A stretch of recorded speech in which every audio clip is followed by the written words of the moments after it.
Dude, I love your shit, man. Everybody, Thanks, man. everybody, welcome to the podcast.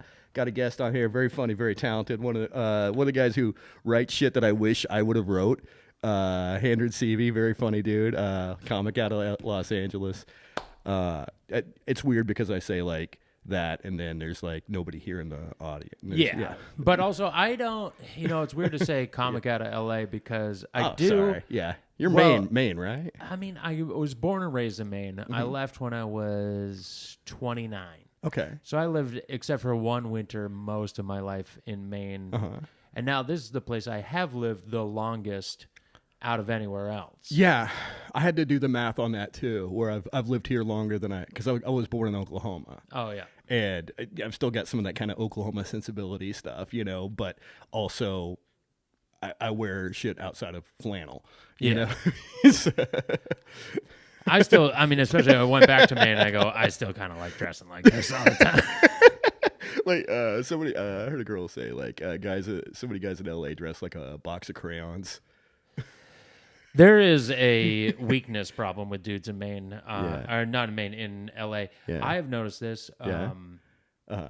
Every straight parent is gay. Here? Yeah. Yeah. There's some. They're all like I'm not all, but like enough. I know what you're saying. I've been, my kid's going into elementary school. Been touring schools, and you see so many parents that I just go, you couldn't defend your family. Yeah. You're so gay. And then you see gay couples who are jacked. Yeah. Yeah. Like that should be raising a kid right there. Like they're doing clean squats at the gym, you know, and deadlifts and stuff. And I see like home break-ins here and stuff like that. It was just a gun. Just a gun. I lived in Long Beach for a few years. Not even a gun, bear spray. Yeah, Would you yeah. consider bear spraying a guy? Yeah. We ran to the back room and we hit and... Doing the Jodie Foster panic room thing. Yeah, I couldn't. If I was going to do that, it's so I could sit in there and then blow up parts of my house to try and kill the person that it is. Like you got like segmented areas. Like I've got a proximity mines. You were a GoldenEye guy. You were a GoldenEye guy. I know that ruined my like fraternity house GPA for a couple of semesters. It was no, I loved it. I loved GoldenEye. Proximity mines, Odd Job, stay low. You know, slapping, good times. Yeah, all slaps. Golden Gun. Did you play Golden Gun? Golden Gun. That was any gun. Was that just one shot kill? One shot kill. It was just like the same as anything. So you just take a PP7 and just one shot kill. We did the proximity mines, hide them in the bathroom, that kind of thing. Yeah, good times. Hide them at spawn points. Yeah, just so people would spawn and then blow up. Yeah, best. They get so frustrated. Oh yeah, it was horrible. But between that and Mario Kart, it was 4 guys in the room. Oh yeah. So it was we're playing video games, but we're still social. Yeah. You know what I mean? I used to do that a lot. Oh yeah. And that was probably where I would say Mario Kart and I played Skate a lot. Skate was that? Okay, tell me Skate. Skate is you're just skateboarding. Was it like a Tony Hawk skateboarder thing, or? But way more realistic. They just came out with I think Skate 4 or something. Okay. Well, you're a skateboarder, right? Yeah. Okay. Yeah. And so we would like play that. You're like a longboarder, right? No. Okay. I'm sorry. I'm not trying to be. Fuck out. All right. You're starting this off on a shit note, am I? Here we go. Thank you. Yeah. I have rollerbladed. I have never longboarded in my life. Okay. I didn't know, man. You come out here and you try something new. Who knows? I don't know, man. It was like a longboards. Okay. All right. I have noticed this. I got family from Redondo Beach. There's some longboarders down there that are all right. Look, I'm sure there are, and I'm sure there's some good. Yeah. I'm sure there are some amazing skateboarders that will ride a longboard from time to time. Yeah. I'll never ride a longboard. Fair. I will only ride a skateboard. Fair. All right. Clever. And I've noticed this because riding a longboard is much easier. Okay. It's for the novice. Yeah. It's for the cash. And you it's can a starter. tell when somebody is. Do you mind if I take? I'm going to take it off if you want to. I just didn't want to. I want you to have the option, but I just want to. I usually do like the headphones, but I like. I put poison on them, so that's works. what it is. Yeah, exactly. You'll see a longboarder, a lot of longboarders who are Mongo. They ride Mongo. Do you know what Mongo is? Tell me. When you push with your front foot. Okay, that's like it's wrong. Yeah, it's incorrect. You should push out with the back foot. That would be a more efficient use. Because you have to like readjust your foot every time you get on. That would be stupid. Exactly. Yeah. Okay. What it is nobody told them. Yeah. That's all good. Either you should be riding the other way. Okay. Like you're riding regular and you should be goofy. Well, that would be more efficient with your energy. 100%. Yeah. And if you were riding a regular skateboard, you'd know that. Yeah. Okay. Yeah. But on a longboard, you get away with that. Okay. You can cheat with it. But ultimately, it lets me know that you have no discipline in life. If you're pushing Mongo footage, I know that you are not a disciplined person. You had LA. You know there's a better way. You had Los Angeles gay parents. Yeah. They said that's okay. That's okay. A lot. No of bear people spray in do that. it. No bear spray. You're like, oh, you're riding a longboard. No bear spray in the house, huh? Here we go. For example, I am very lucky to know this guy. I've only met him a couple times. We've talked. He's a very nice guy. Chris Cole, one of the best skateboarders of all time. One of the only guys to get Thrasher Skater of the Year 2 years in a row. Is he the one with Whitney? He's dating now Whitney. Yeah, Cummings. And so that, baby mom. because of that, I've gotten to meet him a few times. Yeah. I was gonna say, I know that. Yeah. I know a little bit. But he was Mongo. He was one of the best skaters and still pushing Mongo. And I believe it was like Zero was the company that sponsored him, or Etnies or something. Came to him and said, "We will sponsor you, but you can't be riding Mongo, dude." Yeah. And you know what he did? He learned. Okay. He learned how to do it the other way, and now he doesn't. And now he's one of the best switch skaters because of that. Because if you can skate Mongo, you will actually be better switch. Well, it's like anybody who could drive a stick could probably drive automatic if they tried. It's more like this. Okay. Imagine you're a batter and you hold your hands the wrong way, like this, but you're batting right-handed. Yeah. Okay. And you can hit it and stuff, but people you can still make contact, but you're not getting anywhere. You're gonna be better if you do it the other way. But you're used to that way. It will make you better if you turn it around. Yeah. And you bat left-handed. You go, oh, I can do this real easy. So like it can make you better, but you got to be disciplined and fucking get that shit out of you. And I've seen so many people that push a Mongo, and I used to yell at them.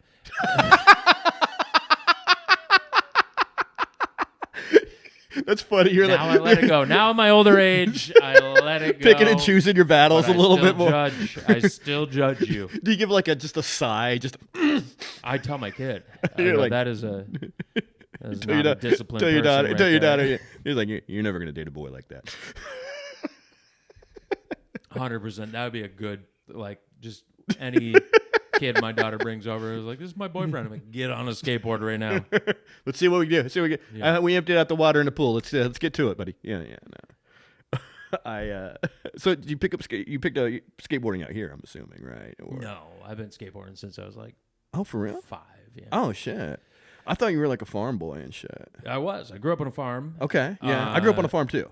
Little town, Maine. Yeah.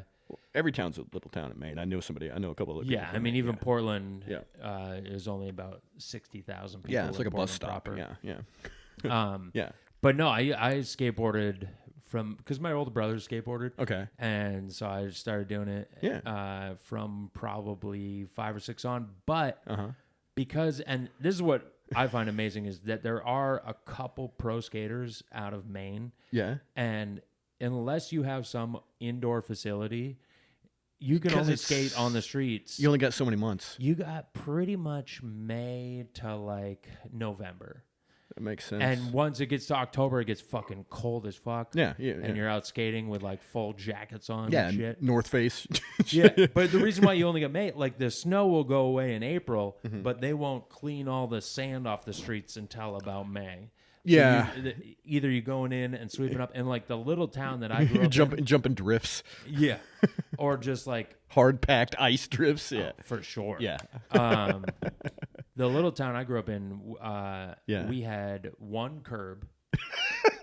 We would just skate that one curb all day.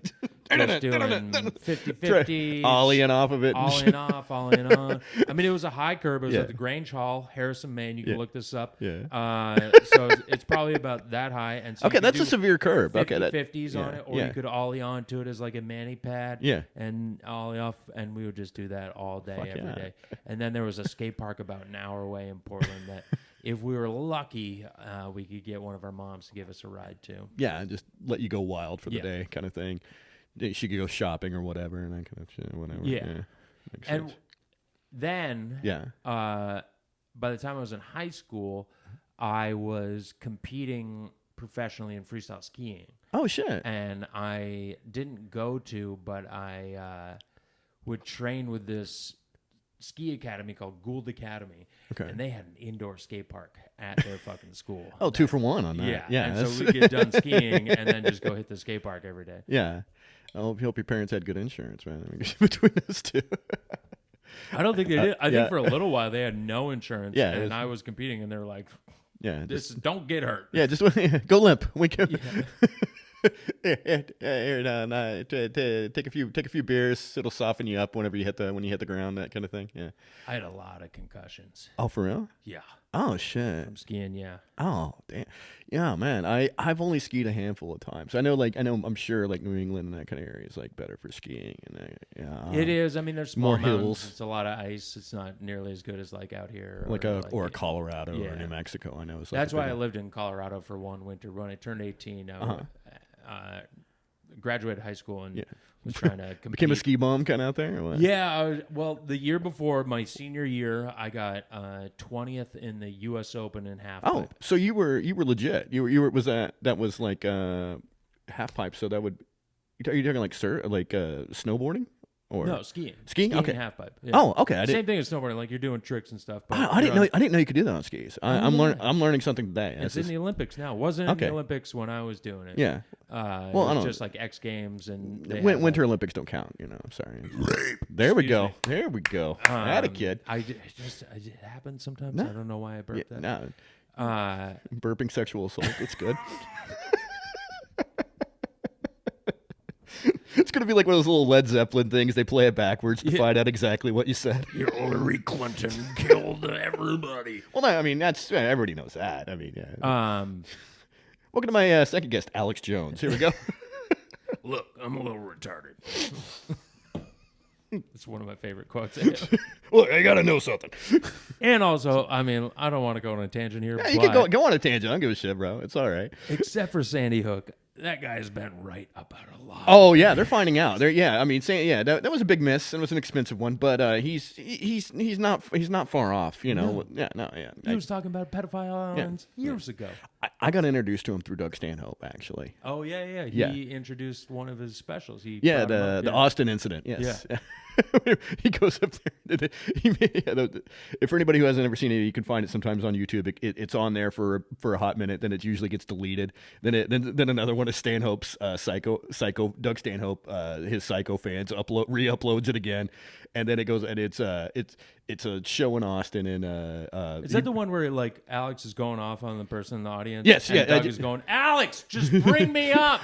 Yes, yeah. Jamie Kilstein goes up, does a good job as the host, and then he's like, no, this is funny for me. Stop. He ruins the crowd just so Doug can bring it back. That was, and it's the Austin incident. It's called. Yes, sorry. I took us on a tangent. You took us on a tangent. I went further. I opened for him one time. Oh, for real? Stanhope. Yeah. I've seen him a handful of times. I've talked to him, but I've never had the opportunity to work with him. Or was it store stuff or? No, it was in Portland, Maine. Oh fuck yeah! Oh yeah, because you were probably the strongest local up there. I'm sure there was. Yeah. So his manager, what is it, Chaley or something? Brian or the. Yeah. Oh, the guy with the hair. He's got like weird green hair. Yeah, there's like eight crazy people. Irish guy. Brian Hannigan. Yeah, the Scottish or Irish or something. Yeah, whatever. Yeah, one of those dirty. One of the dirty Euros. Yeah. It's just bad hygiene. That he's kind lucky he's not Muslim at this point. You know what I mean? Might as well be. We started me and 5 other comedians in Portland, Maine. Started the Portland Comedy Co-op, like a scene kind of thing, huh? We would do shows. Mm-hmm. We modeled it on Wu-Tang Clan. Fuck yeah! Where we said we're gonna try and get as many develop Portland a scene comedy co-op shows, so it can be a brand. Yeah. So if somebody comes to one, they know it's good, and they'll hear about another one, and then it'll be on your side of town. Good. It'll be on hey, you work on Wednesdays, you can't come to this one. Maybe you can come to the one on Friday. Exactly, and we'll book other comedians on it, but we'll all be under the brand of the Portland and Comedy build a Club. scene, and everybody. We're trying to help the scene. Yeah. And Each one teach one. Yeah, kind of he vibe. emailed us, Hannigan, and said, we're looking for a venue for Stanhope. On a Wednesday night, probably, or something like that. Yeah, like a fill-in in between Boston and Montreal or something. It was Boston and Bangor. Okay, yeah. And so we found him a spot, and then he said, thanks for getting us a spot. If one of you guys wants to open for him, you can. And then we did an internal vote. Like a straw vote or something like that? Pretty much. We all sent it to one of the guy's girlfriends. We said, you can't vote for yourself. Okay. Everybody send a vote to her, and then she'll tell us who won, and I won. Oh, fuck yeah. And so I got to open for him.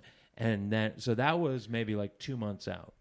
And I'm like, sweet, I get to open for Stanhope. And then You're walking around with a fucking hard dick for 2 months. 3 days before it's supposed to happen, all right, his friend and tenant, what was his name, like Whiskey Boy or something, kills himself in his house, shoots his head. Oh yeah, I remember that story. Yeah, in Arizona. Yeah. And immediately fun we're all house. like, so that show's not happening, right? And he's like, no, it's happening. No, we got to go to Bangor still, yeah.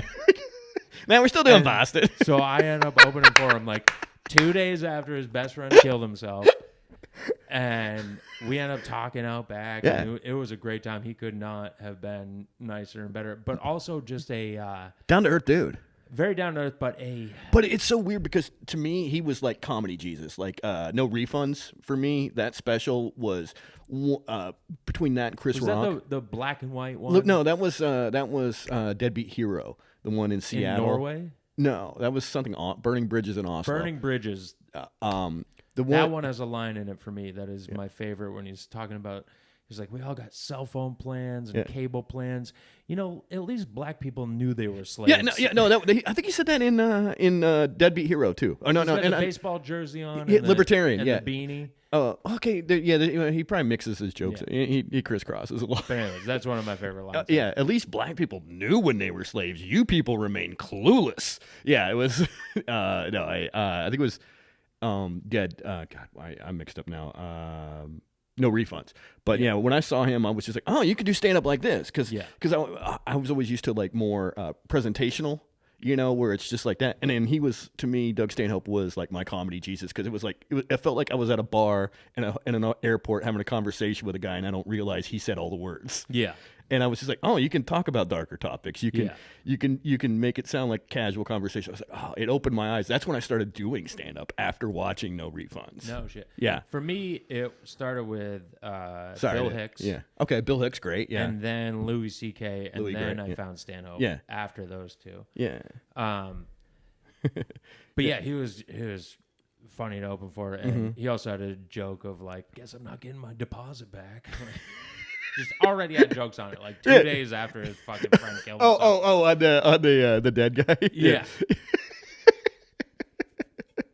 No, he's got. I mean, the shit about his mother. When he was talking about running up her credit card, and he had to wait to tell the jokes until the statute of limitations. Like, and I think when I opened for him, he told me, he's like, I got a thing I got coming. Yeah. I just gotta wait to do it. Because like his mom died. He had to wait like 10 years before he could talk. He assisted her suicide and used her credit cards to buy things off the Sky Mall catalog. It's just like, of course my mother bought a robot 3 days after she passed away. She also voted for Hillary. Anyway, Hillary. Anyway, that's one way I know that voting in California at least is rigged. Is since I've been working at the Comedy Store, Mitzi Shore gets ballots still. That's been like 10 plus. That's been 10, 12 years, man. 10? No, maybe 6. Okay, well, still enough. Yeah. Okay, she was pre-COVID. Yeah, she died before COVID. Or it was like I want to say 2018, maybe 2019. I don't know. I thought Tommy was around for her death. I'm not sure. No. Okay. Because I was here. I got here in 2018. Okay. All right. She passed. But I mean, was Tommy already gone when you got here? Yeah, it was Adam. Adam had been there for a while. Okay. Yeah. Well, yeah, it was Tommy then Adam. Yeah. Yeah. I loved Tommy was it was like everybody whenever you move to LA and you're a comedian, it was like whoever is the talent guy at the Comedy Store, you're always going to think of him as like your first teacher. Or your first, you're gonna think of him as like the talent guy forever. And to me, it was always Tommy because he was there for like 6-7 years when I started. Yeah, I'm so glad I never met that guy. he wasn't as bad as everybody says, but he was also chaotic. I just would not have wanted to put up with. It's the same reason. Oh, so many games, so many goddamn games. I don't want to like. Laugh Factory is a tough nut to crack. Yeah, he seems kind of like him. Jamie. I mean, I don't even know who's at the Laugh Factory. I mean, they move. I mean, ultimately it's him, but I think he has underlings now. But I've never been. I've never tried to get on stage. It's a beautiful place. I've been in. Yeah, I've done a couple. Watched one show from upstairs there because a friend of mine was on. I did 2 producer shows there, and it's a great fucking room. It's tight, it's compact. I will gladly be invited. Yeah, somebody wants to put me on the show there. Yeah, you're not going to turn it down. But I'm not going to grovel to another person. I get it. Yeah, I get it. You're working at the store now, right? Yeah. Yeah. I mean, and it's the place. You know, if people say, "Hey, I'm doing stand up in LA," they're like, "Oh, you do the Comedy Store," and they're like, "It's like the gravitational pull. It's the equator or whatever you want to call it. It's the magnet." You know. I do believe it is the best club in the country. I've never really lived full time in New York. I'm sure. I mean, I'm sure it's on par with the Cellar, but I don't have a good enough. You know, I've never done the Cellar. Yeah, I've done. I've been to the Cellar, but I'm clearly not part of the Cellar crowd. Yeah, like Gotham and the Knitting Factory. Is Caroline's even still open? Caroline's is not open. Grizzly Pear, West. You know, Grizzly Pear. I've been there. Yeah. Which is right next to the Cellar. Stand. Yeah. Stand also. Yeah. They're all great clubs. Yeah. The difference. They're also so small too. Yeah. Is one, they're so small. Like even the Cellar has like 4 or 5 rooms, but they're all like it's not in one place. Yeah. You're around the corner. There. None of it. Yeah. The thing that makes the store awesome is it 3 rooms all in one place and a whole hangout. It's a whole jazz comics. Yeah. There's a sacred and all. Yeah. Sacred and all. Ground. Yeah. It's so. It just brings it, and then. There's nothing about that place. There's nothing like it. It's on Sunset. There's an energy with the neon lights. There's history there. Yeah. You know, you could already have a good show, and then somebody like fucking like Tracy Morgan pops in to do 15, and you're like, what the fuck? You know, it was already going to be a stellar night.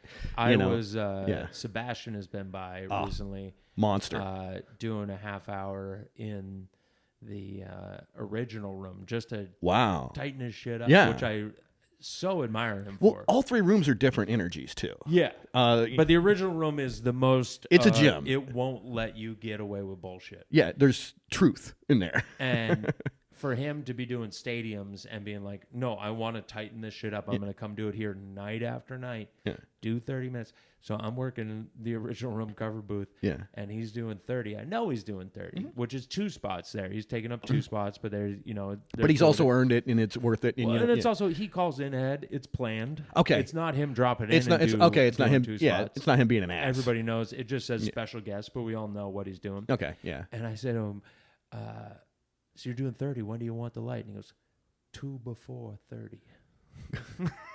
28? Or just give me a 2-minute light. Okay, yeah, just 2 before 30. Everybody's got their own. He's been saying that probably for 20 years, and so he's just stuck with it. You know, it was so. I've told everybody that, and they're like, "What? How? It's so Sebastian." 2 before 30. He's like, "Is this Italian? Is this Chicago? What's going on? Are you just, you know, 2 before 30?" So 2-minute light. That's all you need. Yeah, 2-minute light. Okay, just so we're on the same page here, and I'm not fucking you up or anything. Yeah, no. I mean, it's very cryptic what you just said. You're talking in riddles, and you have to have a decoder ring to get it out. You know, like, am I supposed to bring him Ovaltine? What's going on? Yeah.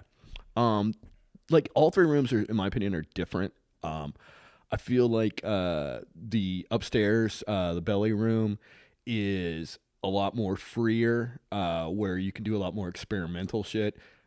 Just my opinion of it, and It's obviously more for developing acts and that kind of thing. Obviously, you got the producer shows, the bringer shows in the middle of the week. But like they don't do any bringer shows anymore. they stopped. No fucking bringer shows. Fucking Christ! Thank Christ. It made for a terrible Well, Tuesdays and product. Tuesdays and Wednesdays, I understood bringer shows because I worked in a club too. I worked at John Lovett's.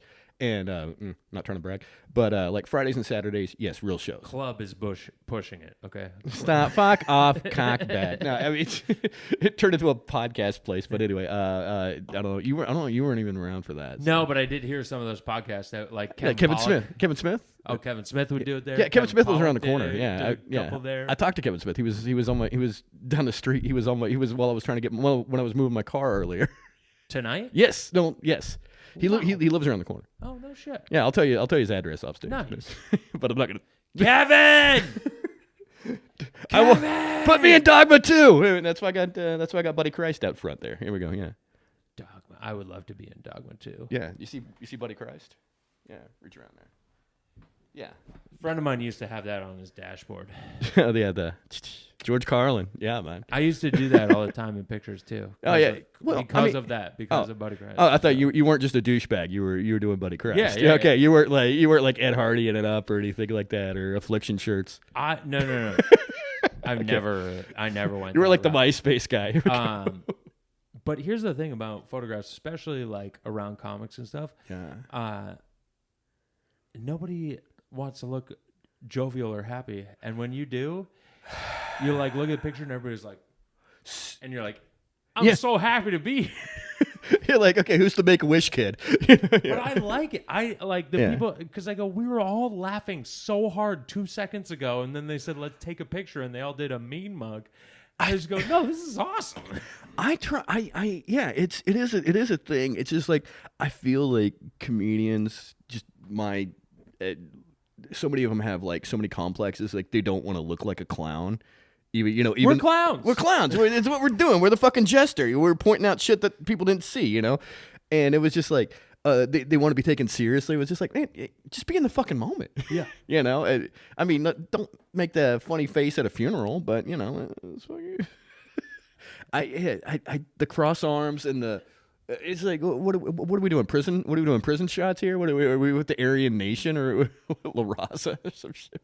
Well, I mean, the Latinos do it the most. Yeah. Well, apparently you don't do too many rooms south of the 10. Here we go. I do a lot. Latino rooms love me.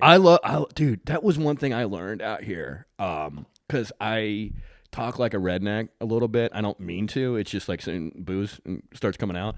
And like in Hollywood, I found that like sometimes like people don't like I'll say a joke that's funny, and I know it's funny, and it's just like people get tightened up a little bit. There, it's just like people talk like they do in the Middle America, and and it's just and you could be off color, you could be not hateful to any group or anything, but you just talk real, and people are like it's just like oh thank God, where are my fucking people? Yeah, I remember just getting heckled because I was doing a Jeff Garcia room, recently passed away, and I was the first one up, and these two Latin chicks were just fucking babbling in the front, and I was just like, all right, and they wouldn't shut up, and I was like, hey bitch, I'm from Oklahoma, I don't speak English I don't speak English that good either, let's fucking shut up and get through this fucking bitch, all right? And the room just fucking lit up. It was just like, you could just do that shit. And, it was a crack on me, crack on them, and they were like, all right. Yeah. In that same vein, I was doing a show at a barber shop in Whittier. It was a don't tell show. Yeah. And there was these two Mexican chicks in the front who were just not stop talking. Yeah, they're catching up on their day or whatever. And at a comedy show. Are we going to kick them out? And they were like, no, they're the owner. You're like, I guess you're here. So we're just rolling with them the entire night. Stay. And to their credit, you could say whatever you wanted to, and they would just roll with it. Nobody was getting angry. But also, it fucking ruined the show. The momentum of you do a pause. It meant every comic was dealing with them when they went up there. Like whenever you have something set up where I take like an eighth of a second pause before I give the punch. Yeah, but fucking fuck you. It's just like, this is fun. Yeah, no, I've had those. Yeah. Yeah, some of those shows are kind of wild. Yeah, where yeah, it could be a little rodeo kind of vibe, but no, yeah. I love it. I love it when you go into a set in like a hostile room, but then you start killing. But then you're also like on the rocky road of like, these people are still yelling, but I have the crowd on my side and we're kind of fucking with them. And when you can keep that going the entire time, and then get off and go, I didn't make anything more stable. Good luck next comic. Yeah. No, you feel like a road. You feel like you just rode a fucking bull and stayed on for 8 seconds. 8 seconds, 8 minutes, 8 minutes, but 8 seconds. But yeah. No, it's like you were at a saddle ranch and stayed on while they were trying to knock you off. You're like, all right, who's up next, bitch? Follow that, Yeah. And it's I learned. I used to do these fucking road gigs in the Middle East. Hell road. You may have had some up in New England where it was just like one spot here, one spot here. It was like bars or casinos, and people usually coming in and they're like free, so they had like no love for the show. They was just like, it was what they did on Wednesday nights. It was, you learned how to. I learned how to corral that kind of crowd, and it's a skill. It's a fucking skill. Oh yeah. I would love to be a theater act. I would love like a Sebastian, like where you go out, you project, and it just fucking works. They're there for you. Yeah, they're there for you. That's another thing. They're already applauding when you're walking up. And it was I'm interrupting somebody that's trying to get pussy that night. Or whatever, or somebody's bachelor party, and you learn how to fucking corral that crowd, and that's a goddamn skill. But also you have to learn. I had to learn how to turn that off too, where I'm not in, Mad Max Thunderdome every time I go up, and that's where I had to learn how to. Somebody I have learned so much from being at the Comedy Store is Don Barris. Oh, amazing! Going up at the end of the night, so hilarious, every single night, and so funny, doing some of the crudest and craziest shit. The pussy eating again. Saying to a woman, "Can I give you a compliment? I'd like to sit and watch you piss for about 4 hours." Like right in front of her husband. Some tourist girl. He's not mad at it. And you go, it's a real like skill what he does. I heard someone said like being good at comedy is like a currency in what you can get away with. Like if you said that and you weren't funny, oh yeah, you'd start a fight. Dude would punch you out. Yeah. You know what I mean? He would, he'd knock you onto fucking Sunset Boulevard through the wall. But if you can make it somehow so absurd, Don gets away with it. Yeah, and he's on face value seems like a very off-putting, creepy man.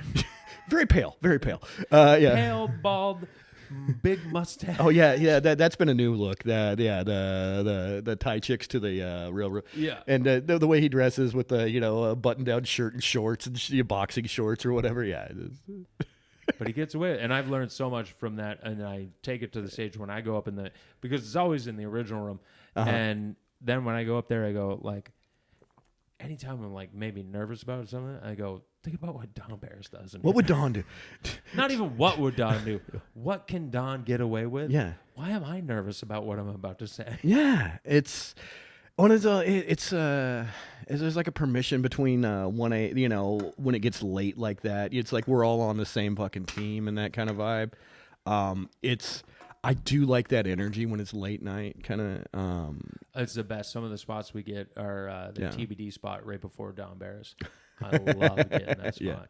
Yeah, because he's gonna go an hour or what or more. Yeah, you do 8 minutes before he goes up after a whole night of fucking killers. Yeah, and the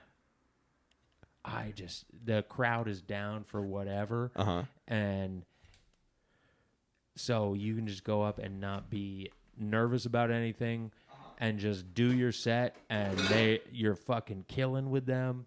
And then your only job, and the booker tells you this is your only job, is nobody should leave. Yeah, just keep the momentum going. Many people in the room, so that Don can have as many people in the room when he goes to play with. And when you go up and you crush for say 25 people, and they're all laughing, and then you get off and they're applauding, and nobody gets up to leave. You go, I fucking did my job. Yeah, no, you rode that fucking wave. You rode that. You rode that. You ollied that shit. Yeah. Like I did one. And a lot of times I don't. Yeah. When I'm actually skateboarding, land those. Okay. Yeah. Well, fair. Yeah. I wasn't gonna. Not a good skateboard. I wasn't gonna like pull up your legs and check for scars or anything. Whatever. Yeah. Sorry if that was part of your plan. I did come here to take my pants off. All right. Yeah. Well, I got part of my. I got this camera and then I got one in the bathroom too. So you do? Okay. Good. Yeah. I mean, come on. So I didn't jerk off for nobody. Yeah. I gotta fucking. I figured you were out of your house. You needed to mark your spot. We got a Patreon for a reason. Have you ever jerked off so well that you've gone? I wish somebody saw that. I've jerked off so well that I felt proud of myself. I was just like, that was a good one, Matt. That was, you could have gone early, but you didn't. Mm-hmm. And it was kept it hard the whole time. Yeah, no, and it was I've had that where it's where I didn't because sometimes people rush, and self pleasure and that kind of thing. But I've had some where I was just like, yeah, it was pretty good, really good. Yeah, it was. Yeah. If my football coach could have seen that, that would have been nice, but not in a weird way. But it would have been like, yeah, that's varsity. That's a varsity. Titans could have seen. Remember the Titans? Yes. Did you play any sports growing up, man? Well, I was a professional skier. Oh, okay. Yeah. Well, okay, dickhead. All right. I mean, like fucking team sports. All right. Yes. All right. Yeah. Okay. Sorry. Second beer. Okay. I played soccer all the way through. Oh shit! I played soccer all forever, man. I was a captain my last year. I was a goalie. Oh shit! I was the keeper until we got a good one, and then I was just because I was not a long-term runner, but I was a sprinter. Mm-hmm. I became quick a fat. What? I became a forward after that. What? You don't know the term quick fat? Yeah, okay. Quick fat. I don't know. Were you always a bit bigger, or I was not fat in high school. Okay, I'm fat now. Yeah. But I was good. I was a running. Yeah, I'm aware. All right, Dick. Yeah, there's a reason I'm wearing a black shirt, motherfucker. All right. Anyway. No, I had a friend who and this is what linemen are. They're quick fat. Oh, I was a tailback back then. Yeah. I had a friend, Chris Brooks. Shout out Chris Brooks. He's lost a lot of weight now, and he's not quick fat. He's just regular. He's just quick. I would say he might have lost a bit of his quickness. Ah, that was like the quick twitch muscle kind of vibe. Yes. He could beat anybody within 3 steps. Okay, he was That's lineman energy. He had agility. He had good agility too. And good fire off the line. 3 steps, but then the second the sprint goes, he's got nothing. But a quick fat can be like, I'll get to you over. Beat him off the block kind of vibe. Yeah. No. Yeah. And that's what a lot of bouncers are. You'll see. Quick lunch. Yeah, they'll get to you real quick. Yeah. But if you can get away from chase that initial and just get a good jog going, you'll fucking destroy. Oh yeah. No, well, yeah. What? I have you had much experience running from bouncers? Great question. I've never been thrown out of a place. I watched a friend of mine get thrown out once. Because he was drinking out of a flask. And he brought a flask in the bar. That's very Maine. Yeah. This was Gritty's, I believe, was the place on Exchange Street. Okay. And he did the funniest thing. They brought him a flask in the bar. I love it. Drinking out of the flask. Yeah. And then he goes, "I'm getting kicked out." And they're like, and they had him. Yeah. Had grabbed him. And contained him or whatever. And they go, yeah. And he goes, well, I'm gonna freak out. And he just just spazzed. just went 51. Like, if I'm already getting kicked out, yeah, I'm gonna have a little fun with it. Here we go. Tougher for you.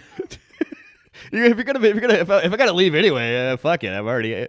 Well, I mean, what does that mean? Like, you can't come back for a week or something. I think we were back there 2 days later. Yeah. I mean, it's just like people that get banned from the store. Yeah, that used to be a 24-hour thing. Yeah. Now they give. Oh well, God! Security there used to be so silly. Oh yeah, we actually have it now, which is You got guys that could tackle somebody and ladies. Yeah. You don't have to say anything if you don't want to. No, but the ladies there, the lady security guards there are some of the toughest. And No, they're badasses. They're badasses. I do respect them for that because they are the ones that take less shit than even the dudes do. Yeah. They are ready to kick people out. Yeah. And the dude will come in and be like, "What?" And he was like, "Get rid of them." Yeah. And we're like, and the dude will be like, "No, we'll let him stay." And then an hour later, he'll be like, "Yeah, we need to kick that person out." You should have listened to her. Hey man, maybe you sold a couple of $15 Stellas to the guy, whatever. Just you gotta pay the bills too, Yeah. What was I gonna say about security guards, bouncers, at the store now they do weird, like they'll be like 90 days you're gone. Jesus a Christ. month. You're it was take a month off from coming here. No. Yeah. Oh, okay, yeah. Like I said, it used to there would be stupid dummies that would just, he took his dick out on stage, it would be like, he's bad. It'd be like, oh, no. It was like, you're back next week. I pulled a knife on stage one time. On roast battle. You pulled a knife? I mean, I didn't pull a knife. I brought a knife. Okay. Were you for like a bit? As a bit. Okay. All right. But the bouncers were not happy about it. This was before I worked there. This was in 2019. Oh, this is pre-bouncer or not pre-real security. No, they had real security. They had big black dudes. They do have some. Yeah. Now they don't have. Well, Potts is back. He's a big black guy. Yeah. But okay, but this is mostly big Hispanics. Yeah. Was this wanding? Pre-wanding? Yeah, no wanding. Okay, yeah. Okay, that's what I meant. No. Also, I was on roast battles. Me versus William Montgomery. Oh, Jesus. And I beat him. The Big Red Machine. Oh, I beat him. Damn. Well, he beat him. Fuck yeah. That beat him. That's a fucking belt. That's a fucking collar. That's a fucking no. You deserve to. That's a 2-pounder. That you go. I wore a poncho and like cowboy hat. Okay, outlaw Josie Wales. Exactly. And I had a belt on with a big fucking buck knife on it. And I whipped the poncho back, and it's just like knife right here. Jesus and Christ. Moses was like, "How'd you get a knife on here?" And I go, fucking brought a knife. Yeah, he figured it was like a goof knife, like a stage knife, like yeah. No, it was a real. Well, knife. no, but they probably assumed, Well, that's what he said. He goes, "This is a stage collapse." knife," and I pulled it out, and he touched it, and he goes, "This is a real fucking."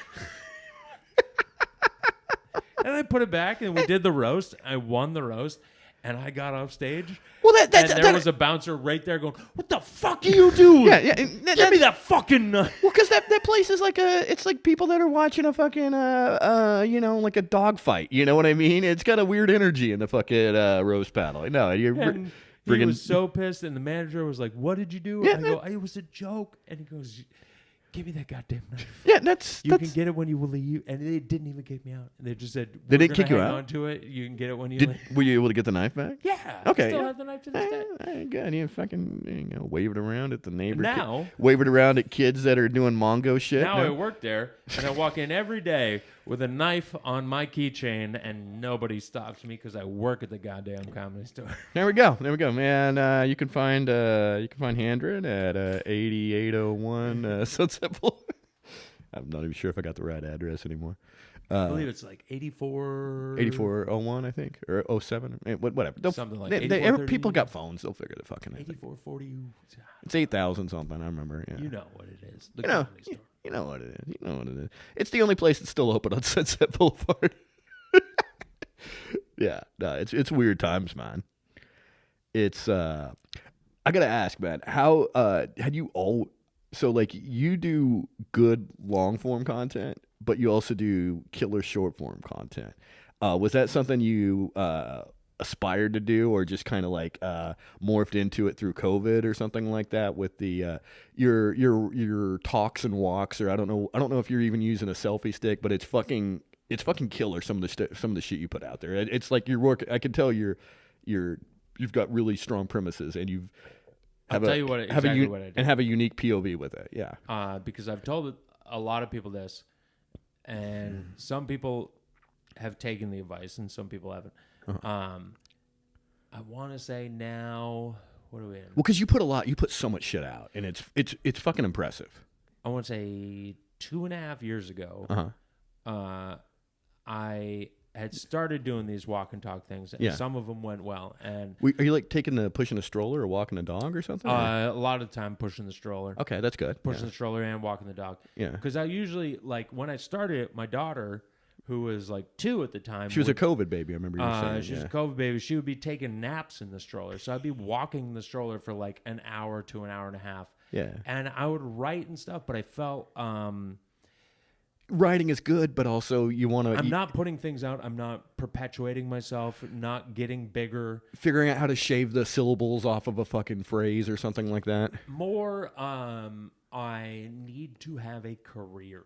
Yeah. And the as much as there. I love my children and being a dad, this time takes away from me, say, going to film a sketch with somebody. Yeah. So I need to be putting out stuff on my own to make myself promoting yourself, making yourself more marketable, and showing your fucking talent. I didn't have enough stand-up clips to be putting out stuff that much. I'm not working a road enough. Hey, you two dating?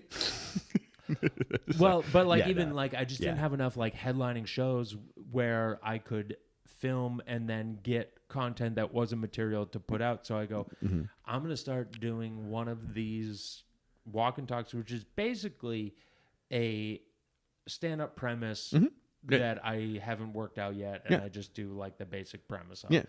And if I was going to take that premise and do it for stand-up, I'd probably do it over and over again, add jokes to it, stuff like that. But more branches, and there's some premises that are great just for that, and then there's some premises that are great, and you're like, oh shit, this will be a sketch. Some of them are reacting to clips on the internet, and I just give my take on it. Yeah. And so about 2.5 years ago, I said I'm going to do one of these every day for a year. Yeah. And see what it work that muscle. Not just work that muscle, but see what it does for me following wise, see if it goes. And I went from say 10,000 followers to 50,000 on Instagram, and then like 30,000 on Facebook and 40,000 on TikTok. And now I'm up to like 70 something thousand, and I've pretty much been doing every day. I did every day for a year, and then the second year, maybe I miss every once in a while. I miss a day or now. Yeah, but shit comes up. The amount that it added, and it made me tell people when they go like, "How did you up your following, and how did you get to the point?" Put the where, work in. Like, you put the work in. Yeah. And I go, I did something every day. Yeah. And I go, if you want to do it, get up tomorrow. And post something that you think is funny, and do that every day. Also, you have a unique. You can like a unique POV compared to like a lot of comedians. I can tell that you have like a well thought out kind of vibe, where you know what the popular stance is. You know what like the traditional stance of most comedians is going to be, but you also have a little bit of a twist on it, where you're not like some kind of I'm not trying to pigeonhole you or anything. You're not like some kind of MAGA dude or anything, but you're like, all right, let me tell you something. What really happened about this? That you like what online? Yeah. Stuff. If you can, I definitely will say this. I do try to do stuff that will provoke people. Yeah, make people either engage, really like it, or mad, or share. Take something that everybody thinks and react, try to break comment, it apart. Like, and that is a point of like to make the stuff be bigger. I'm not just gonna do mundane fucking things that nobody cares about. Are you a cat dog or a dog person? Taking a hot topic and giving a take on it that somebody hasn't heard. But then also because of when I would do those, and now I'm less. We got the second kid, so I am walking him sometimes. Oh, geez. I got 2 kids now. Yeah. I do have the time, but I will think of the initial thing that I want to do, like a video or something, or like a take on something, and I will stew on it for an hour or 2 and think how to make it funnier, how to tweak it a little bit, how to make people that might be mad at my initial take on it not be less mad, but like take what they're saying and try and combat that. Like, use it against them almost. Or something. And then so build it in this way. Instead of saying like, I hate this, go, I love this. Because it does this terrible thing. The hard justify. Yeah. Yeah, and what you do that so fucking well. Oh, thanks. And I can appreciate it. It was like I said, it was like, I told you, it was some of the shit where I go, oh yeah, I know this guy, but it was like, God, he knows how to fucking twist it, the knife, just also the having kids Probably change your POV a little bit. It makes you fucking not care about what other adults think whatsoever, especially adults who don't have kids. You got the you got the gang. You got your family. I have my family that I need to take care of and make a living for. Rally around the family, pocket full of shells. Yeah. So we have the amount of homeless people that have tried to set up shop around our house, and I am. I mean, most of our neighbors don't know this. I am the defender of our neighborhood. Oh, I'm the 301 guy around here, man. They had a park which turned into a camp, and then with the Oscars going on this week, they've fenced it off. And because they don't want Emma Stone to see it, they don't want Elle Fanning to see it, and they'll be sad. They won't smile on stage, so they put a fence up. These are say people that hate Trump, but they put a wall up basically, and so they're all wandering around Nobody is illegal on stolen land. Can we fence those people up? Can we keep them out of here? We don't want those people here. No.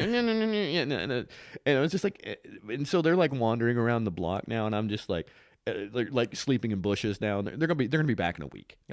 And I'm just like, I got these guys at 311, and so and so blah blah blah road, and I'm just like, it's. I found out this. We have 2 underpasses right. Oh God! Yeah, those are magnets, and they are magnets. But we keep them clean. Shade. Our neighborhood keeps them clean. Yeah, putting boulders and planters up. Go way beyond that. but like spike and fire. There was a guy who was under a blanket. So we live right by a bike path, and a guy was sleeping on this bike path for like 2 days, and he was just under. Every time we walk by, there's just this person under a blanket jerking off, and you just tell they're jerking off because wasn't one he was proud of. You think? I feel like at that point you can't be proud of any of your JOs. Okay, that's fair. That's a fair analysis. That's a dad analysis. That's good. If you don't have a home, how are you going to be proud of your fucking jerk offs? You found the bike path. I don't know. Yeah. Okay, go ahead. I can't be proud of a jerk off. I interrupted you. Paying rent. I got a cleaning lady coming over in 18 minutes. I'm going to knock this out. All right. Yeah. Sorry, bro. So after 2 days of seeing that, I pulled by late at night. Yeah. Before going to shows, and I said, "Hey, you got to get out of here. Yeah. There's no fucking camping here. It's time to step. Families, you need to fucking leave." Yeah. And then I came back at like 2 a.m. after doing spots. Oh shit! And I shot. Because now you're in his world at 2 a.m. Oh yeah, he's active. Yeah, no, yeah, that's. I pull the car up, just blare the lights on him, put on high beams, grab the bear spray.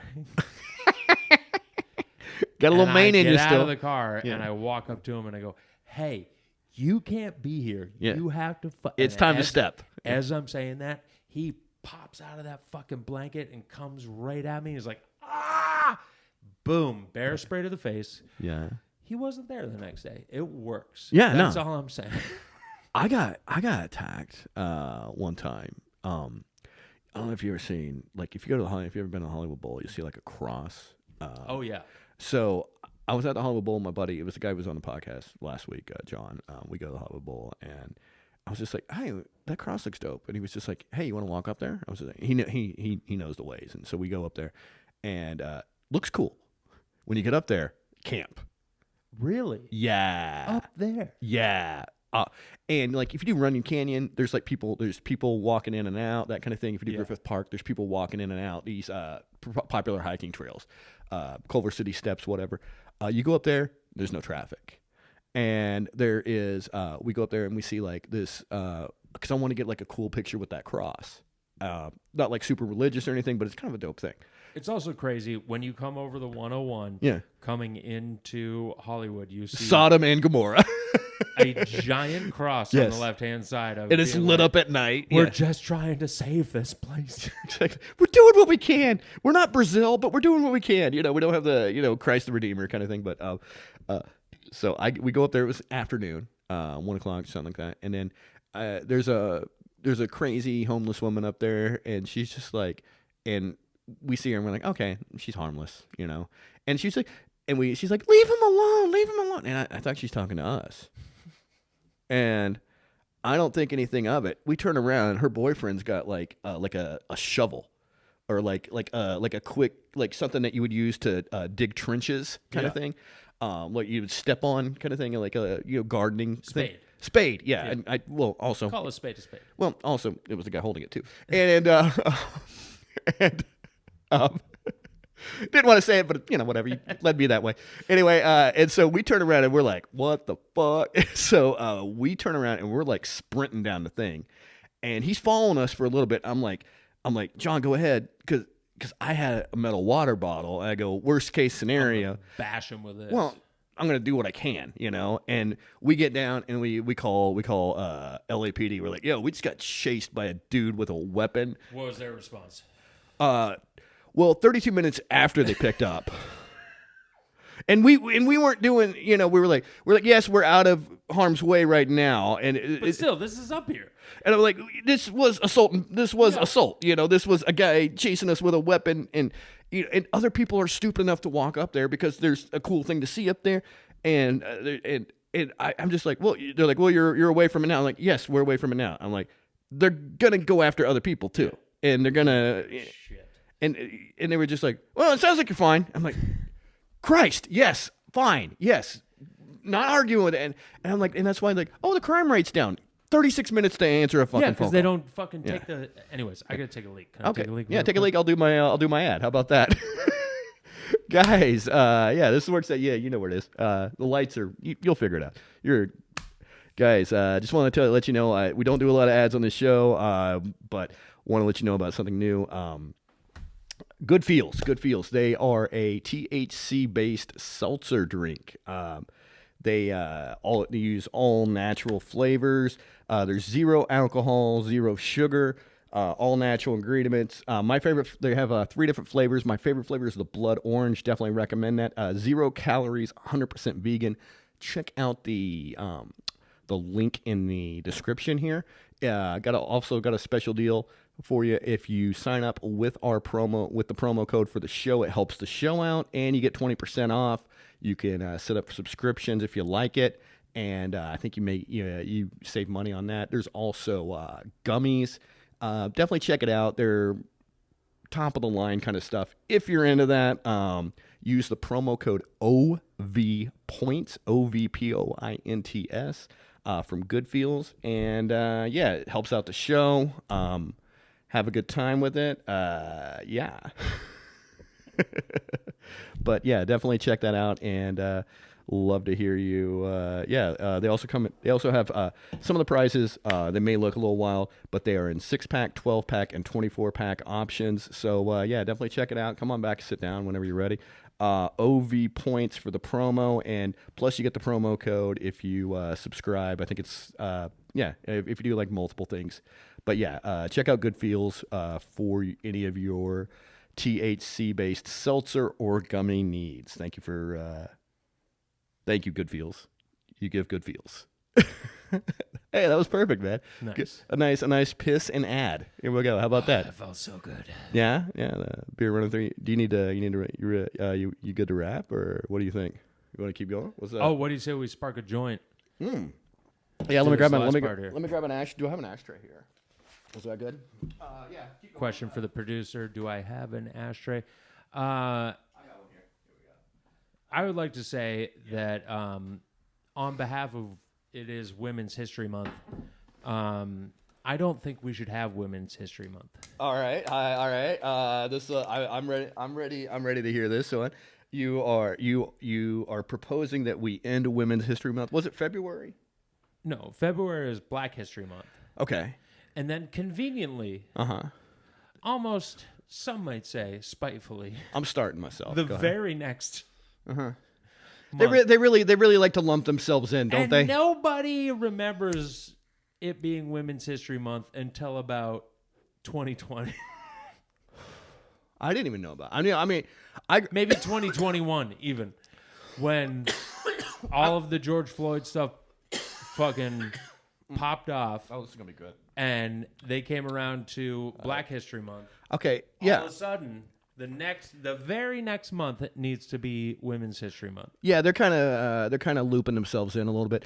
Now, in Maine, was Black History Month a thing growing up in school? I didn't know. Yeah. We're the whitest state. I'm aware. Yeah.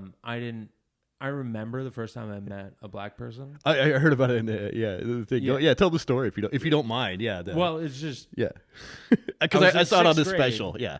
And the thing I say is that if you can remember the first time you met a black person, probably too late. Like probably not good. I remember the first time I met a black person when I was living in the farm town, man. And then later after that, I remember going to Boston and just staring at black people. And my parents being like, stop it. Stop it. And I go, I just don't get to see them a lot. And they're like, stop it. You were looking at it like they're clam chowder. Are you a Celtic? I'm like, I don't hate them. I think it's interesting and cool. Yeah, no, yeah, it wasn't a hateful, spiteful thing. No.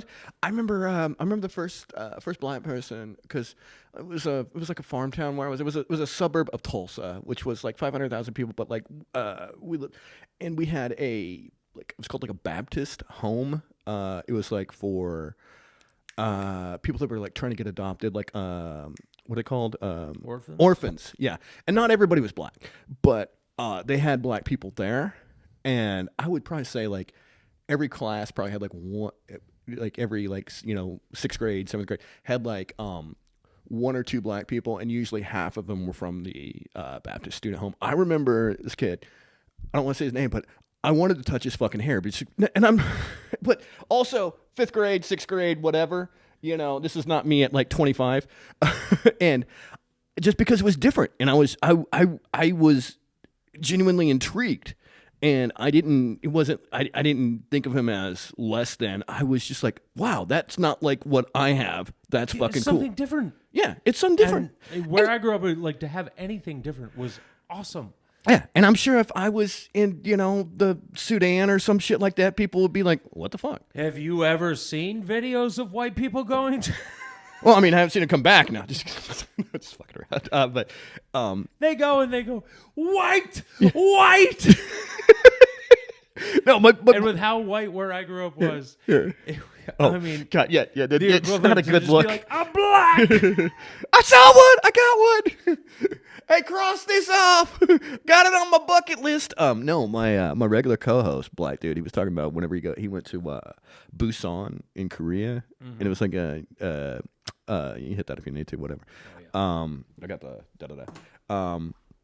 He was just like, he knew like the difference between like people from cities and like what do you call it, like the Chinese hillbillies, who would just look at him and they would like secretly video him.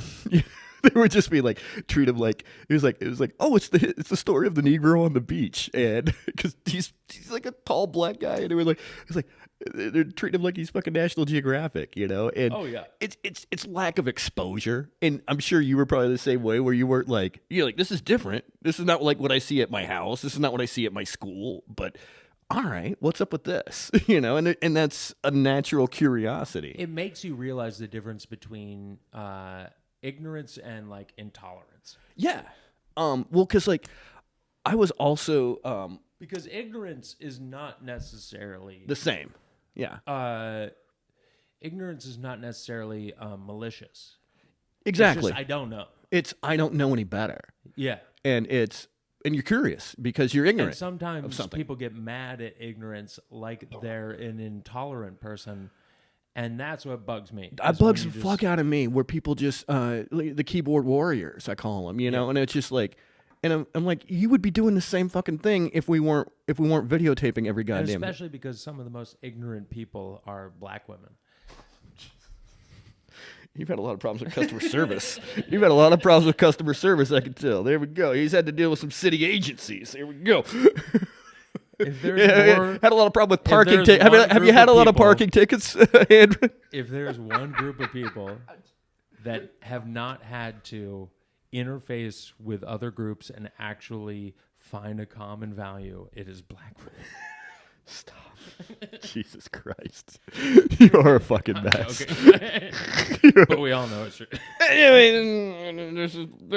Having worked a lot of customer service, there is a certain type of black woman who cannot find common ground. I've worked customer service, and I've had problems with a lot of people. And there is a proportion that is out of proportion. I would say sometimes. Yeah. Here's also let's do. And I'm just gonna say I think we're both saying not a broad brush, but there is a proportion that is higher. Could we say that? Well, that brush is a broad. You know what I'm saying? You're fucked up. And that brush is made from Indian hair. Oh, Jesus Christ. Oh, Jesus Christ. You're hilarious. It's like or horses. However, this is a fun thing I like to do.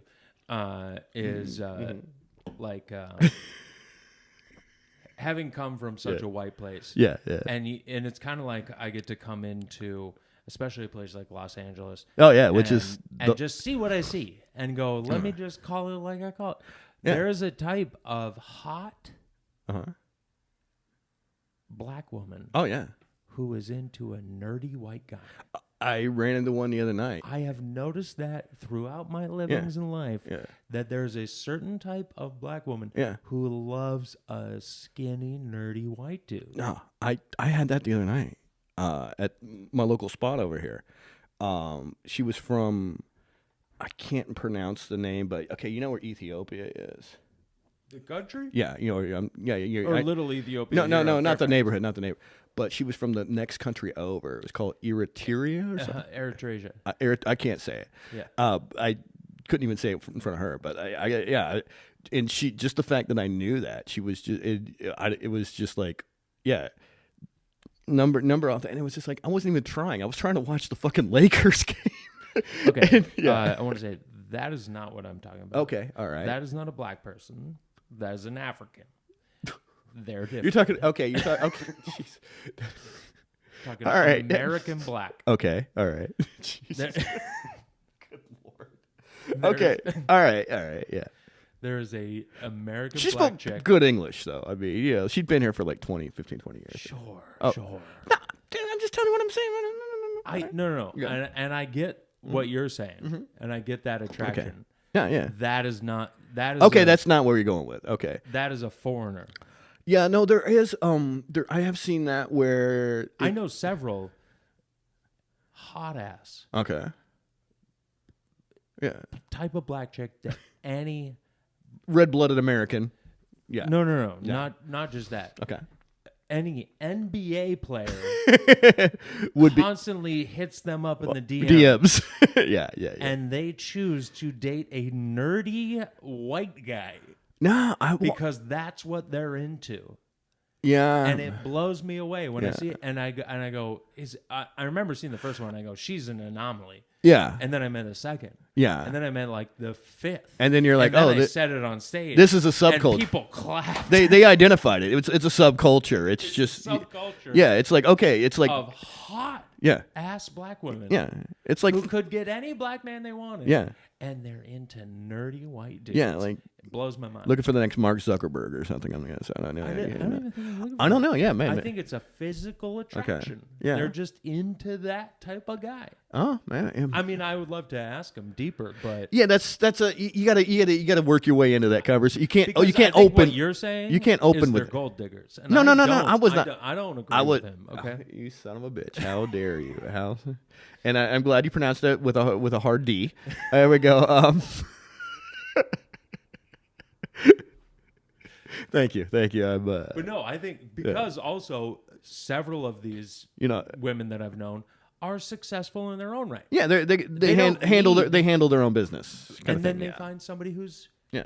Moderately successful themselves. Yeah. And it's just what they're into. And Yeah. Okay. And it's one of those things where you go, wow, so this is like an across-the-board thing. Well, it's like the Louis C.K. observation. If you went to a pizza place and it was just black women working there, and the place would happen to be good, it's like, it's kind of odd that it's all black women work. Can we say that? You know, and it's not I'm not casting a dispersion, but I'm just like, This is a thing. Yeah. Yeah. Yeah.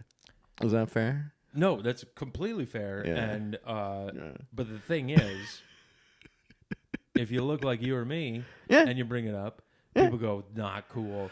You gotta you almost have to Gary Owen that shit. You know what I mean? You almost have to go that path with it if you're gonna look like me or you. I'll never be able to do that.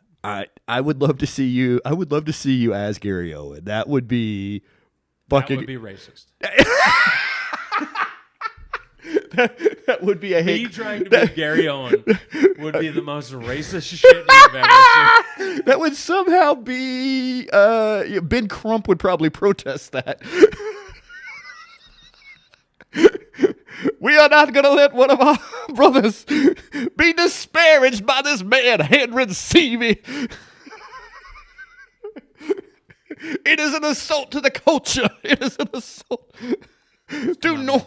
Sorry. So y'all know how Jesse Owens was a informant for the FBI, right? Where am I at? Right? He probably got MLK killed. Remember, he was pointing him out in the my God! Oh my God! Stop! This is a true story. Well, you guys don't use Reddit. Well, you guys, what are we talking about here? Super vanilla shit. What's going? I like Newsom said. He's like, I'm just like you. I can't read. Oh, jeez.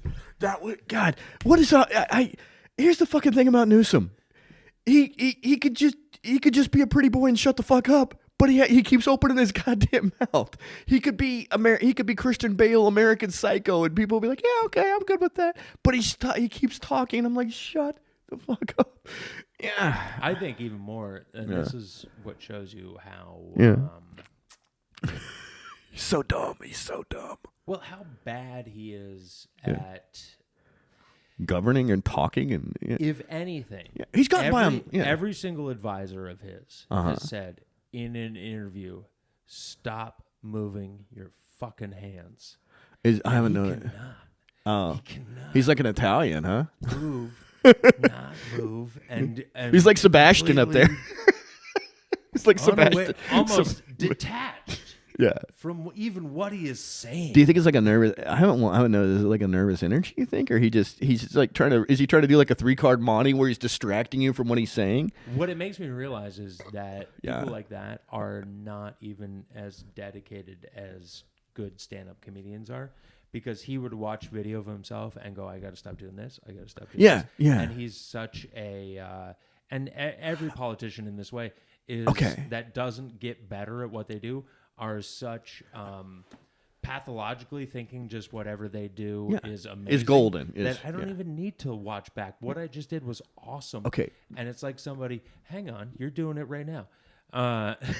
No, I got a point that I think you'll agree with. It's the equivalent of the comic who goes up and does maybe okay and thinks they killed. Yeah. And the good-looking comic. And goes, I fucking just killed up. Yeah. But here's I started with a guy like that. I'll tell you off air. And you'll probably go, yeah, that tracks. If it's I'm not gonna say his name. I don't name anybody on Stevie there. Blue Eyes, I'm on his side. Yeah, fuck off. No, I know guys like that who are like, I remember you see them usually at the very low level, who are like good looking. They're actors who are just trying to get stage time so they can be seen and get a commercial agent. I get that. And it's Los Angeles, it's like complaining about Mexican food here. There's going to be actors. There's going to be actors. The thing is, the first, I did 2.5 years in Portland. Yeah. 4.5 years in Boston. Okay. A year on the road, and then got here. Yeah. So you'd seen some shit. About 7 years before I even got here. I didn't see any of that. No, outside of LA. Any of those places. No. It wasn't only LA There may be one or two in New York, but there's a plethora. They have their own scene here. Yeah. No. I completely, and I understand it. And as a comedian, I think it's gross. But it's like I said, it's complaining about Mexican food here. It's like complaining about traffic. Like, what the fuck did you expect? It's Hollywood. There's going to be actors. And also, Hollywood is dead for actors. And so that will diminish, but that also means less commercial agents in the audience. That means less managers and less 3 arts, less IGMs, which it's a good thing. It's a bad thing. But whatever. I remember whenever I started, people were complaining because Ron Artest was doing comedy nights. Meta World Peace. Meta World Peace. I think it was Artest at the time. He was with the Lakers at the Celtics. Meta, I'll do any of your shows. I don't think he's doing it anymore. Sorry, it's been 12 years, 15, whatever. But he was doing comedy nights, and he would book like real, like he would have like a Steve Byrne or like guys, Steve Simone, guys that would knock it out, But people were like complaining, like, wait, why is he doing comedy? Why is he getting into comedy? I go, do you see how many people he's bringing into the room? Oh yeah. And people get mad about like celebrity. If they suck, they suck. I like Rappaport's acting. I like Jeremy Piven's acting, but I'm not gonna. I saw T.I. I liked T.I. and then I opened for Rappaport one time at the Irvine Improv. Yeah. And here's the thing that disappointed me about him the most. And I will tell you this, Michael Rappaport, and you can clip this. Okay. All right. The NBA playoffs were on. Yeah. Okay. And I expected me and him to have a ball watching the playoffs. Celtics Knicks were playing, maybe, or I believe it was. I'm a Knicks guy. I mean, this was and just he's a like Knicks a year guy. or two ago. Yeah, he's a big Knicks. And I thought this is going to be fucking awesome. Yeah. And he took his shoes off and sat crisscross applesauce and ate dessert and didn't talk to me the entire time. Yeah, I mean, not the entire time. He said hello. Yeah, so he was prepping. He was prepping. Whatever. All right. No. Okay. All right. I watched his act. Okay. Both shows. Yeah. Okay. Fair. I'm not saying it wasn't good. I'm saying he knew what he was going to say. Okay. He said it both at the same time. Yeah. That is. I have. I wanted to have fun time with you. Yeah.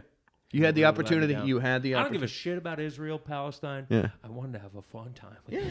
Yeah. Why not? Yeah. No, there are. I don't. It used to bug me as like a purist. But then I learned I've been in LA so long that my purist streak is pretty much gone. But then I see somebody like you where I'm like, all right, maybe I gave up on purist. I don't.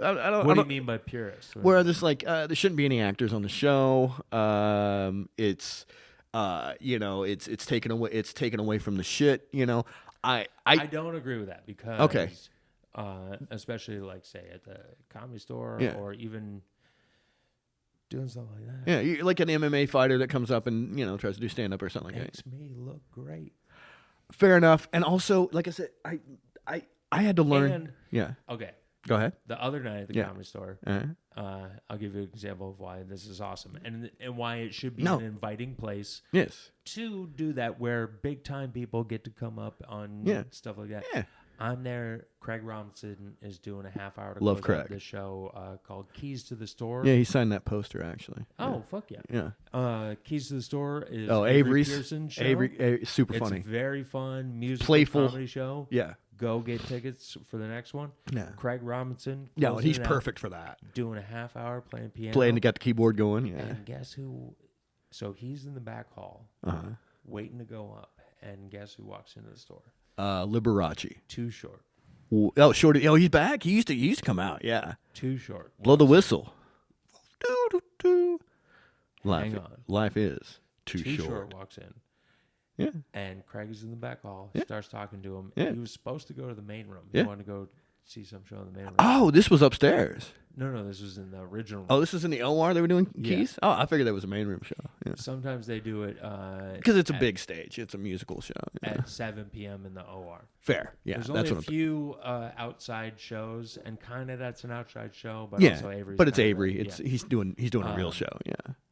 So he gets him to come sit in the paid regular seats, in the booth seats. Yeah, in the back. Yeah. Yeah. And Craig goes up, and about 15 minutes into his set, he goes, "We got a special guest in here." And he starts playing "Blow the Whistle." Blow the whistle. And he comes up and does blow the whistle for 2 minutes, and everybody's singing along. Yeah. And I'm tearing up in the back because I'm going, yeah.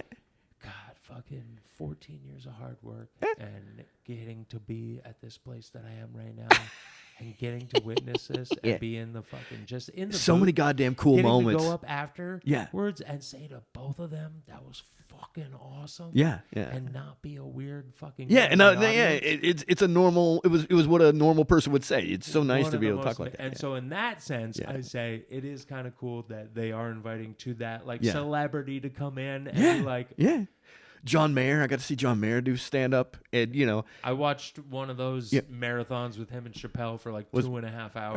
Are you doing puns right now with a Mayer-a-thon? Here we go. No, I wasn't, but good picking up on that. Dad jokes, I'm always ready for him. I know the bit. Yeah, Mom. Dads bring pleasure into the world. Yeah, no, I watched him and Chappelle go for like 2.5 hours. When Dave would just come in and go through and hey, give me another pack of cigarettes. I'm gonna be up here for a minute. That was the last time. Yeah. I watched him do that much time, and then every other time, but that was like also pre-pandemic. That was he did like 2.5 hours. Yeah, when it was getting ready for the Netflix when he was doing that. Well, what you found out was he taped 6 hours. Oh yeah, and then sold them all to Netflix. Yeah, yeah, and I just remember like I'll tell you that part off. Never mind. Yeah. So juicy. This is for the Patreon. Not even them motherfuckers. Oh man. I'm gonna need to I'm gonna need to fucking get off this horse for a second. Where can people fucking find you, man? Just online and follow me on the biggest thing is Instagram. That's where everything goes up first at Handren Seavey, but everything is at Handren Seavey. Handren Seavey. If you're watching the video, I just started doing the video. The audio is where most of the people any shows I have coming up or any dates or new stuff I'm putting out, it's always on Instagram first, and then it's 11 years. 11 years is still up, right? Yeah, that is on YouTube. And you filmed that out here, right? Filmed that at formerly Third Wheel. Okay. I went there a couple weeks ago for something. It's now the Zebra Room. Yeah, it was long-lived comedy there. I like the fact that they've kept it going there. Yeah, it's we need as many stages, as many fucking workshops as people can fucking get. People came out here to fucking get up, and it's just like you can get up here more than times than you can get up in Portland, Maine. I'm assuming, you know what I mean? Oh, for sure. Dude, I mean, when I started there, I had to. You were the scene. There was Dustin still? I introduced you to Dustin one day. He was from Portland too, I think. Dustin David. No, I didn't know. Oh he was from Portland also. Yeah, I think he may have been. He was probably there before you started going up. Either before or after. I mean, I left Maine. Oh, he goes back and does shows, but yeah. Probably 12 years ago now. Fair. 13 years ago. Yeah. Wait. Yeah, I know who you're talking about. I introduced you to him one day outside the Improv. Yeah. He did start there before me. He knows Phoebe from there. Yeah. Shout out Phoebe Angle. And he told me like they always did jokes in a Mexican bar or like a Mexican taco bar or something like that. It was called like Ignacio's or Nachos or something like that. I just remember like it just struck to me like they would do comedy shows at a Mexican restaurant or something in Maine. I was just like, that was before I. Okay, yeah. He was telling me that. I remember that. It stuck out. Yeah. Sorry, Dustin. Yeah, Dustin David. Funny dude. Yeah. And what's funny is what I remember is because he came out big time as I'm bisexual. Oh yeah. And I was like, whoa, dude. Yeah. He was swinging for the fences with that. It's real. I knew him forever, and I was happy for him when he finally was able to talk about it and be comfortable with it. Here's the thing about being bisexual. All right. Go with it. I'm probably going to agree. Eventually, you're going to choose. You got to end with. And by this, I mean, I'm 41 now. I have a wife and 2 kids. As I'm looking at the later parts of my life, you don't want to be still looking for somebody. Yeah, hookup culture's got to be over for a minute. Having somebody is awesome. Yeah. As hard as relationships especially if you're raising a kid together and that kind of thing. Having somebody is awesome. Yeah.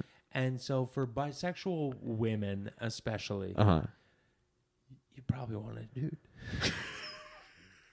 All right, here's bisexual men, I don't know. I don't know. To me, bisexual women, yeah. If you really want love in your life, it's because you want a child and you probably want a dude in your life. I also think, okay, I think bisexual women, you're not really bisexual unless you're like publicly dating a woman. If you hook up with a woman and you're a woman, I don't really consider that bi. I consider that as a thing that you may do after one.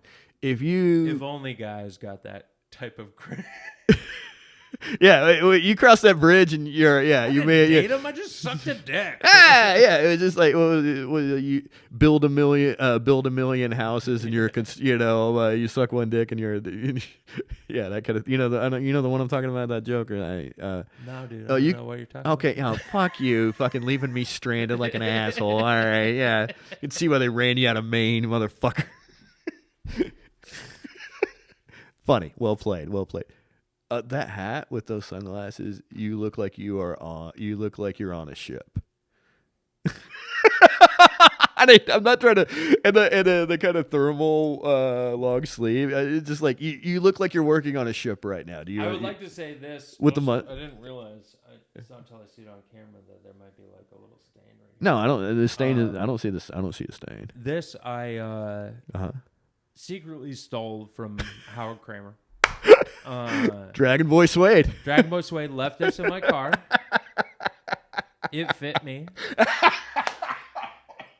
I've never told him I have it. Huge fan of the show. He hits me up if I don't have him up in time. Yeah. No shit. No, I'm just fucking with you. I'm just. He's a guy I've nodded to once, and he kind of gave me a nod back, and like, I don't know. It's like I'm not on the east side that much anyway, so fine. He's very. He literally lives. Oh yeah, he's very funny. The street. Oh, he does. For me, yeah, he's very funny, man. Yeah. There's a handful of like people like if you see like how lazy I am, I was like, there's like 5 or 6 comics that live around the corner. They're the ones that show up. So I'm just like, whatever. I'm like, come on, asshole. I know where you live. Come over. So, dude, this has been fun, man. It was a great time. I had a great time. Guys, follow Handren at all the social media. Check his I'm an IG guy. Your reels and your stories that you put out, where it seems like it's always like a new goddamn premise every day. It's something in the news, and you have such an interesting spin or take on it. I try to make it fun, and you do. And not only do you try, you fucking do. And I can tell it's like we were talking about, like there's some of these that are going to be like, they're great for that. They're great. Some of them may work. It's so hard with current event news because there's so not an evergreen status of stuff here. It was just like, hey, remember when Trump was talking about Greenland? That was 8 crises ago, and what if we just found out tomorrow, like, oh no, we have Greenland. No, yeah, you didn't know that. This is all this that shit happened. He bombed Iran just to take attention. I was just nothing would surprise me anymore. I'm not a guy that hates Trump. As a performer, I get what he's doing. You know what I mean? Comedians, they said, comedians gave Trump the pot. It was just like they work on stage. They get it. It's like we were talking about like an actor versus a stand-up. Like, there was some people that were running for president that couldn't riff and couldn't riff uncensored, Yeah. And Trump could just like, I'm going to say whatever. Yeah. And also, I've been talking for years in front of the media. Yeah. Like, I'm used to that. I was a sports writer and a radio guy. I know how you get, how you get the radio, people get the voice too, you know what I mean? And also just like incredible at and you see this with like somebody like what's his name, Buttigieg. Pete Buttigieg. Bernie can riff a little. Bernie can riff a little, but like give him a topic, and he winds himself to an end. It seems like, and then looks back at the person of like now the next thing, where a Bernie or a Trump, you give them that topic and you have to stop them. Yeah, they're never gonna stop. Yeah, with like certain politicians, like the ones you see, it's like an old computer where they go to that drive, they put it up, and then they go with their pre-canned speech about that, you know, and they don't know how to riff. And I feel like that is part of the reason why there's a populist support for Trump, for Bernie, people that can just fucking talk, man. Yeah. And it's just like they want real people. They want to feel real. Yeah. Clinton could talk. You know what I mean? I'm not a fan of NAFTA. I could talk, man. That'd be a thing. I'd go on and on. Man, see me looking at those files. See me pick up my drink. Yeah, I mean, I'm just like everybody else. I pick up my, I sneak over to the McDonald's, get some French fries. But man, I'm here for you. I'm here for you. I've been here a long time. I just, the thing I've never heard that this before. I find different about what we do versus what we did back then. And that's how they'll just go on. It's like they'll just go spin. It's kind of like this. Go with it. Go with it, man. You're going up with a set list. Yeah. You know where you're going to start. You know where you're going to. You're doing a show like, I don't know if you like a remember, stand-up on the spot kind of vibe. Or there was a show called Set List. Set List, yeah. Troy Conrad. Yeah. Fun. Super fun. And they would feed you topics. Yeah, you pull a name out. You're like, hey, what do you want to talk? What do you want to talk about? And Cybertrucks. All you would do is try to figure out how to get back to your talking points. Jokes you had planned to do. Oh yeah, that was a trick. Oh yeah, improvers do that shit. You know where you go, hey, say something and give us a something you would sit in, and like they're going to do a bit about chairs. Yeah. You know, they're going to do a. And you're like, but this is an improv. I've actually written this bit. Yes. It's completely prepared. Yeah, absolutely. And I had to do 3 bridge words to get to my fucking bit. And it was like password. How few words can you get to get to the fucking pre-written bit that you want to talk about?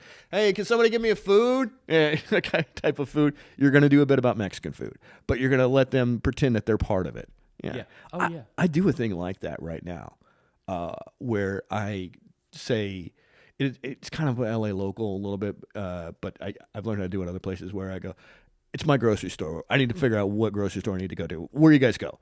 And then Trader Joe's, Whole Foods, and I riff on that, but I already have the riffs pre-written, and I know what they're gonna say. Sometimes somebody tried to fuck me up by say like some Mexican place like Vallarta or something. It was just like it's just like no, I get it. You can buy your socks there, and I could appreciate a good chicharron. I know what a fucking pork rind is, and there's a soccer game going on, and I'm not talking about on the TV. I've got the bit already written.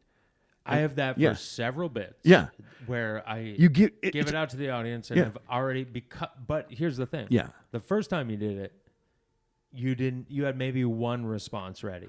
I had 4. And then somebody gives you the second you had 4 responses and ready. there was somebody was just like and now when I do those bits, I love hearing something I've never heard before. Someone, because I have every response ready, and then somebody says something I've never heard before. Yeah. And I go, I get to come up with a new thing now. And what about be ready for the next time that somebody says, I'm Bengalese. Yeah.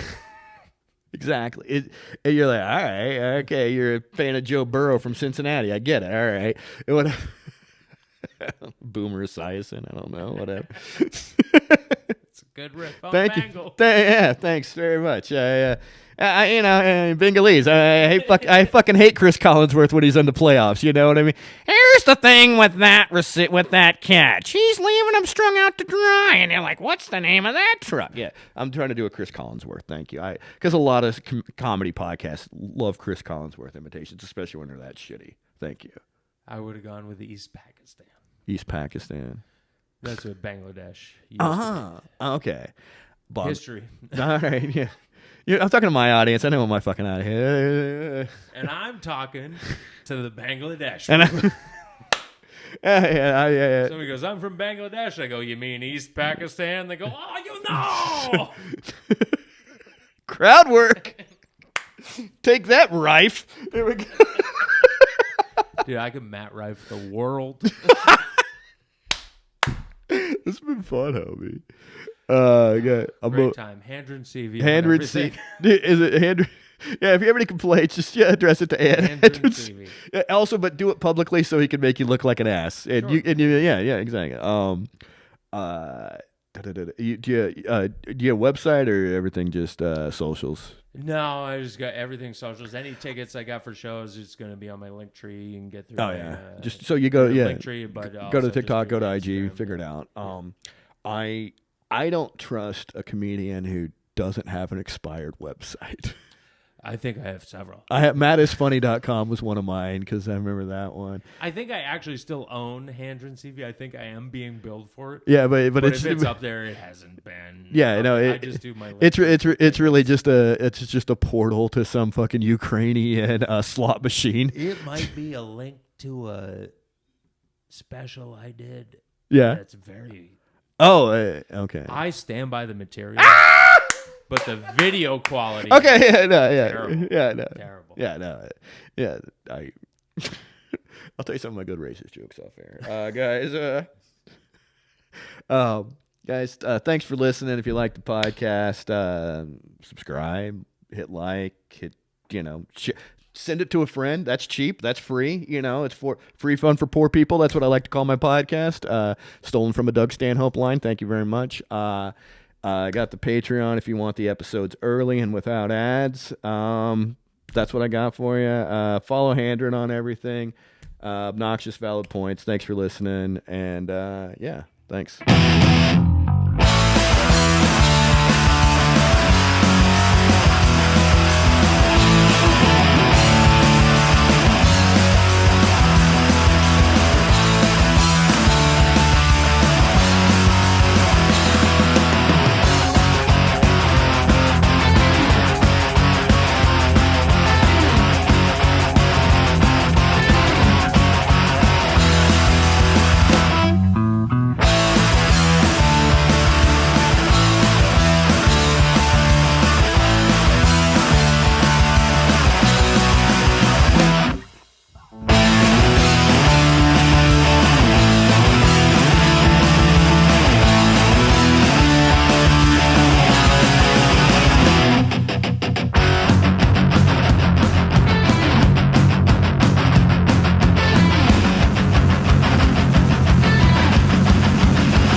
Support for Obnoxious Valid Points is not brought to you by Audible. Audible, are you too stupid to read a book? Have one read to you. You'll find no books or mentions of books at patreon.com/ovpoints.